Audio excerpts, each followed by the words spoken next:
আমি নিজৰ কাৰ্যসূচী ঘৰলৈ আহি প্ৰয়াত পিতৃৰ ছবিৰ সন্মুখত তেখেতৰ আশীৰ্বাদ বিচাৰি আমি আৰম্ভ কৰিছোঁ। আমি ৰাইজৰ প্ৰতি কৃতজ্ঞতা জ্ঞাপন কৰিছোঁ। লগতে মোৰ প্ৰয়াত পিতৃয়ে যি শিক্ষা প্ৰদান কৰিলে তেখেতৰ প্ৰতি শ্ৰদ্ধা নিবেদন কৰিছোঁ। আৰু যিদৰে আজি ৰাইজ ওলাই আহিছে, ৰাইজৰ পৰা আমি যথেষ্ট উৎসাহ পাইছোঁ। আজি অসমৰ ৰাইজে আমাক সাহস দিছে আৰু নিশ্চয় পৰৱৰ্তী দিনত আমি ৰাইজৰ হৈ মাত মাতি যাম। নেতৃত্ব ৰাইজে ল'ব, আমি ৰাইজৰ হৈ মাত মাতি যাম। আমি ৰাইজৰ সৈনিক। কংগ্ৰেছৰ সদায় ৰাইজৰ সৈনিক হিচাপে কাম কৰি যায়।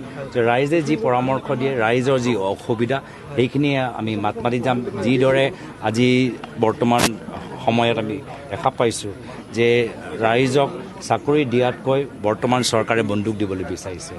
ৰাইজক বানপানীৰ পৰা মুক্তি দিয়াতকৈ অপৰিকল্পিত ফ্লাইঅভাৰ বনাই আজি গুৱাহাটী আৰু বিভিন্ন অঞ্চলত আজি বানপানীৰ টচ নচ আজি এটা ব্যৱস্থা বাতাবৰণ আমি দেখা পাইছোঁ। ৰাইজক ধনী কৰাতকৈ বৰ্তমান চৰকাৰৰ মন্ত্ৰীসকল আজি চুকে কোণে নিজৰ আজি গুৱাহাটীৰ ভিতৰত মাটি কিনিছে বা তেওঁলোকৰ নিজৰ সম্পত্তি বৃদ্ধি কৰিছে। ৰাইজৰ বাক স্বাধীনতা আজি তাৰিখত নাই। তো এইখিনি চিণ্ডিকেটৰ পৰা বৰ্তমান পৰিস্থিতিৰ গুণ্ডামীৰ পৰা ৰাইজক মুক্তি দিয়াবলৈ আমি আগবাঢ়ি যাম।